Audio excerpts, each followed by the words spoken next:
Hey YouTubers, it's Charlie. So much to talk about this Marvel Tuesday. We have brand new set pics of Ultron, we have some pictures of the new Iron Man suit, and there's a new interview with Chris Evans where he talks about maybe not playing Captain America at a certain point very soon. So I'm going to start this video off with a question. What if in Avengers 2, the Avengers were not the good guys? What if everyone else thought of them as the villains? I have a couple of big reasons I think this is going to be the case, for at least the biggest part of the story. And I'll address some of those Captain America rumors as it applies to the Avengers roster change, because it all ties together. Real quick, if you're finding me for the first time and saying WTF Marvel Tuesday, I typically just do Marvel movie videos every Tuesday because I'm normally already doing Agents of S.H.I.E.L.D. stuff. Be sure to subscribe to get everything, and please leave me suggestions on future Marvel movie videos that you want to see me do. So let's have some fun and talk about evil Avengers. And I'm not talking about Dark Avengers. That was something in the comic books after Civil War where there were supervillains masquerading as superheroes. This isn't what I'm talking about. I'm talking more about popular opinion as it applies to hero worship, inside the Marvel Cinematic Universe. So first off, let's talk about fandoms, which is always tons of fun. Remember way back during that first Iron Man movie, Tony Stark came out as Iron Man during a live press conference. He never hid his identity and became this larger-than-life personality, and then after the Battle of New York in the first Avengers movie, they all became celebrities, inside that universe. So, what happens whenever they lose the public trust and everyone starts hating them? It's almost unthinkable. Why in the name of Odin would normal people hate the Avengers? I actually have a couple of theories. Let's look at the plot. We know that it's loosely inspired by the comic Mighty Avengers, which began after that Civil War event. Ultron, who already existed in that universe via Hank Pym, co-ops one of Tony Stark's Iron Man suits, and for a little while it seems like Iron Man is the villain, albeit a fake Iron Man. But normal people don't know that, so you can see why some of them might start hating the Avengers. The movie is going to be a little bit different from that because Ultron does not exist in the cinematic universe yet, so he has to have an origin story, and since Hank Pym created him, but Hank Pym isn't going to be in the Marvel Cinematic Universe till 3 months after Avengers 2 airs, they're just changing the origin story. In the movie version, Ultron is loosely going to be based on a military version of Jarvis that just spins out of control.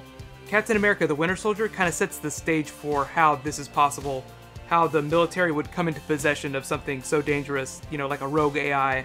But because it's essentially Stark tech, the Avengers get blamed, by the public that is, and you get your evil Avengers. The big problem is that there's so much that has to happen in this movie to, 1, resolve the Ultron situation, set up the Infinity Gems, and push things into Phase 3. What has to happen in order to accomplish all those goals? Well, you have to kill an Avenger to catalyze public trust back in their favor. Not just any Avenger, a big Avenger. Captain America. Crazy, I know, but it's been done before for different reasons. Remember, Captain America died at the conclusion of Civil War, before being resurrected later, so even if Joss Whedon does kill him, he'll be back. Remember, there's no such thing as permanent death in the comic books, or in the comic book movies. Why do I think it's going to be Captain America though? Mostly just because during a recent interview, Chris Evans says that he thinks he'll be done with the character by 2017, which is just enough time to squeeze out a third Captain America film. There have also been rumors that the Winter Soldier might potentially replace him, which was also part of the comic books during that Civil War story. If you're not familiar, I'm talking about the character, the Winter Soldier, taking up the costume and the shield of Captain America, not Sebastian Stan. But Sebastian Stan would be playing the Winter Soldier, playing Captain America, so it's a character playing another character. Didn't Robert Downey Jr. totally do something like that in Tropic Thunder? I'm a dude, pretending to be another dude, pretending to be another dude. That was just a great movie. The alternate theory, though, is that it's Hawkeye who's killed, Coulson style, just to bring everyone together, meaning Captain America's death could always be postponed till that third Captain America film. Either way, the Avengers will be very unpopular until something catalyzes public opinion, post-Ultron.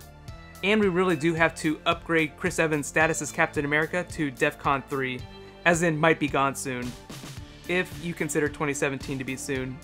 In my opinion though, major roster changes in the Avengers as well as changes in actors won't really happen till after Avengers 3, maybe not even till in Phase 4.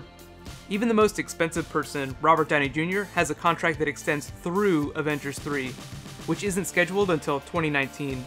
So now it's your turn. Let me know, do you think that everyone is going to blame the Avengers for the creation of Ultron and all the destruction he causes?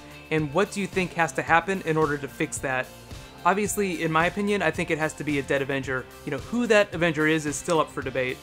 So, in other big news, Captain America the Winter Soldier is finally hitting theaters next Thursday. Not this Thursday, but next week. I'll be doing a movie review for that. Be sure to subscribe to get it. My next Marvel Tuesday video will probably be my top choices for new Avengers, because remember, we're going to be cycling in new members pretty soon. Right now, click here to learn more about Avengers 2, and click here to learn about my top picks for the stories for Captain America 3. Thank you so much for watching. I'll see you guys tomorrow. High fives.